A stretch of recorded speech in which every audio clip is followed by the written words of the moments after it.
Akal, the eternal. Sattanam, the eternal, the Holy One. Sahib, the Lord. Parvardigar, the cherisher. Rahim, the merciful. Kareem, the benevolent. And he also called him as Waheguru, one true God, one true God. Sikhism, besides believing in monotheism, it is also against Avatarvada, the concept of incarnation of God. They are against that God can take human form, can incarnate. And they are also against idol worship. Guru Nanak was very much influenced by Sant Kabir.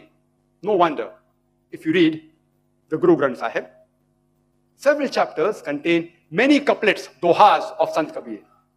And one of the famous dohas of Sant Kabir is, Dukh mein sumran na sab kare, sukh mein kare na koya. Jo sukh mein sumran na kare, to dukh kaye hoye. Everyone remembers God during trouble. No one remembers him during peace and happiness. The one who remembers him during peace and happiness, why will he have trouble? A similar message given in the Holy Quran in Surah Al-Zumar, chapter 39, verse number 8. That man, when trouble toucheth him, he cries out to the Lord and repents to him. And when the Lord bestows him from his mercy, the man forgets that he had prayed and cried, and he associates rivals to Allah subhanahu wa ta'ala. Let's discuss the concept of God in Zoroastrianism. Zoroastrianism is a non-Semitic, Aryan, non-Vedic religion, which is not associated with Hinduism, and it's a prophetic religion. Zoroastrianism is also called as Parsiism, and it was founded by Prophet Zoroaster. It's an ancient religion of Persia, about 2,500 years old. And the sacred scriptures are the Dasatir and Avesta. The Dasatir can be further divided into Khurda Dasatir or Kalan Dasatir.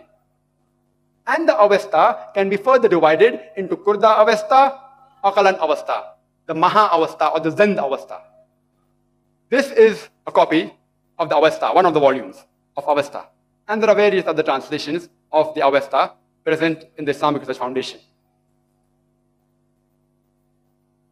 The Zoroastrians, the Parsis, they call Almighty God as Ahura Mazda. Ahura means the Lord, God. Mazda means wise. Ahura Mazda means the wise Lord or the wise God. And he has been given several attributes and names in the Dasatir. For example, he is the only one. He has no beginning, no origin, and no end. He has no father, no mother, no wife, no son. He has got no image. He is beyond imagination. There's nothing like him. No vision can see him. He is beyond comprehension. He is closer to you than yourself. There are also other attributes given to Almighty God in the Avesta, the other sacred scripture of the Parsis.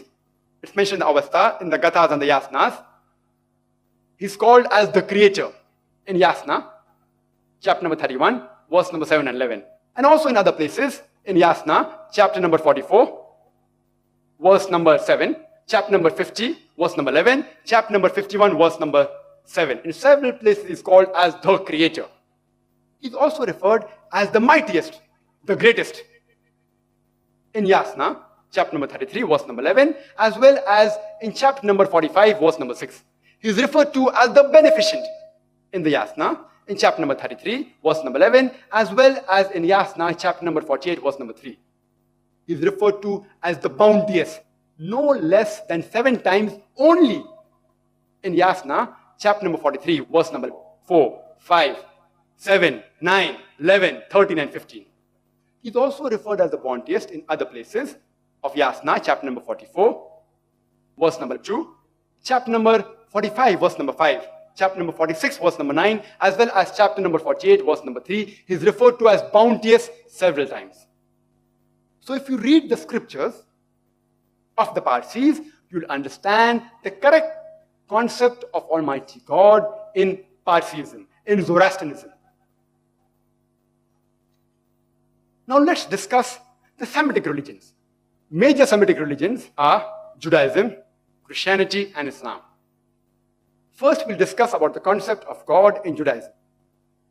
It's mentioned in the Old Testament.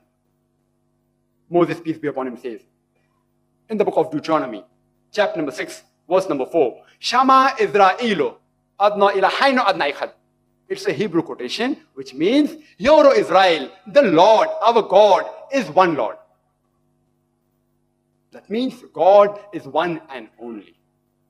It's further mentioned in the book of Isaiah, chapter number 43, verse number 11. Even I, am Lord, and besides me, there's no Savior. In the book of Isaiah, chapter number 45, verse number 5. I am Lord, and there's none else. And I'm God besides me, who there is no one. In the book of Isaiah, chapter number 46, verse number 9, it says, I am Lord, and there is none else. I am God, and there's nothing like me. It's further mentioned in the book of Exodus, chapter number 20, verse number 3 to 5.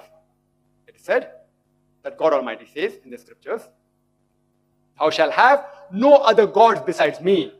Thou shalt make unto thee no graven image of any likeness, of anything that is in the heavens above, that is in the earth beneath, and that is in the water under the earth. Thou shalt not bow down to them, nor serve them, for I, the Lord, the God, is a jealous God.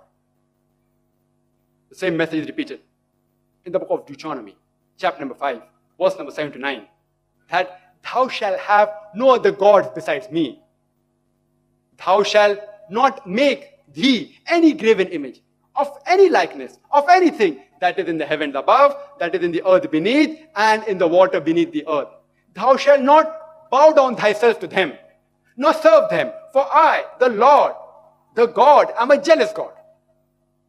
So if you read the Old Testament, you will understand the concept of God in Judaism that believes only in one God and is totally against idol worship. Before we discuss